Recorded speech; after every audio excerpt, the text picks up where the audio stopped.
ഭാര്യയും ഭർത്താവും 4 മക്കളും അടങ്ങിയ ഒരു കുടുംബത്തിൻ്റെ കഥയിലേക്കാണ്. കുറച്ച് നാളുകൾക്ക് മുൻപ് വരെയും സന്തോഷത്തോടെ കഴിഞ്ഞിരുന്ന ദമ്പതികൾ പിന്നീട് മക്കളെ വളർത്താനുള്ള സാമ്പത്തിക പ്രതിസന്ധി കാരണം രണ്ടുപേരും 2 രാജ്യങ്ങളിലേക്ക് ജോലി തേടിപ്പോയി. മൂത്ത 2 മക്കളെ ഹോസ്റ്റലിലും ഇളയ കുട്ടികളെ ഭാര്യയുടെ വീട്ടിലുമാണ്.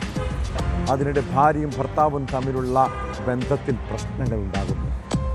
പതിയെ ഇരുവരും പരസ്പരം അകന്നു. കഴിഞ്ഞ ദിവസം വിദേശത്തു നിന്ന് നാട്ടിൽ വന്ന സിബു ജോസഫ് മക്കളെ കാണാനായി ഭാര്യയുടെ വീട്ടിലെത്തി.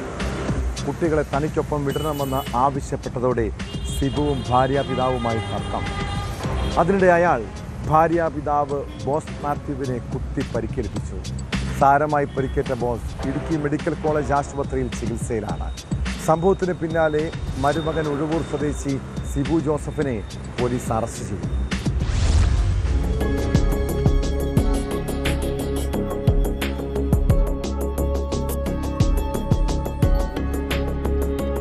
വാഴത്തോപ്പ് മുളകുവള്ളി മാടവനയിൽ ബോസ് മാത്യുവിനാണ് പരിക്കേറ്റത്. ഇടതു നെഞ്ചിൽ കുത്തേറ്റ ബോസ് മാത്യുവിനെ ഇടുക്കി മെഡിക്കൽ കോളേജ് ആശുപത്രിയിൽ പ്രവേശിപ്പിച്ചു. ആക്രമണം നടത്തിയ മരുമകൻ ഉഴവൂർ സ്വദേശി സിബു ജോസഫ് ഇടുക്കി പോലീസ് സ്റ്റേഷനിലെത്തി കീഴടങ്ങി. കഴിഞ്ഞ ഏതാനും വർഷങ്ങളായി പ്രതി സിബു ജോസഫും ഭാര്യയും തമ്മിൽ പിണക്കത്തിലായിരുന്നു. ഇരുവരും വ്യത്യസ്ത വിദേശ രാജ്യങ്ങളിലാണ് ജോലി ചെയ്യുന്നത്. ഇവർക്ക് 4 കുട്ടികളാണുള്ളത്.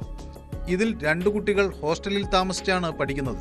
മറ്റു 2 കുട്ടികൾ മുളകുവള്ളിയിൽ മാതാവിന്റെ വീട്ടിലും കഴിയുന്നു. 10 ദിവസത്തെ അവധിക്കായി നാട്ടിലെത്തിയ സിബു കുട്ടികളെ കാണാനാണ് ഭാര്യ വീട്ടിൽ എത്തിയത്. കുട്ടികളെ തനിക്കൊപ്പം വിടണം എന്ന് ആവശ്യപ്പെട്ടതോടെ ഇയാളും ഭാര്യാപിതാവുമായി തർക്കമുണ്ടാവുകയായിരുന്നു. തർക്കം മൂത്തതോടെയാണ് കയ്യിൽ കരുതിയിരുന്ന കത്തി ഉപയോഗിച്ച് ബോസ് മാത്യുവിനെ സിബു കുത്തിപ്പരിക്കേൽപ്പിച്ചത്.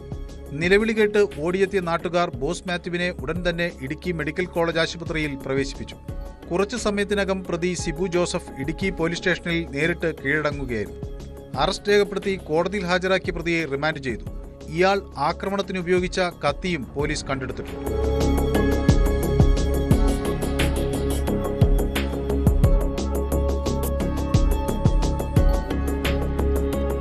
ന്യൂസ് 18 ഇടുക്കി.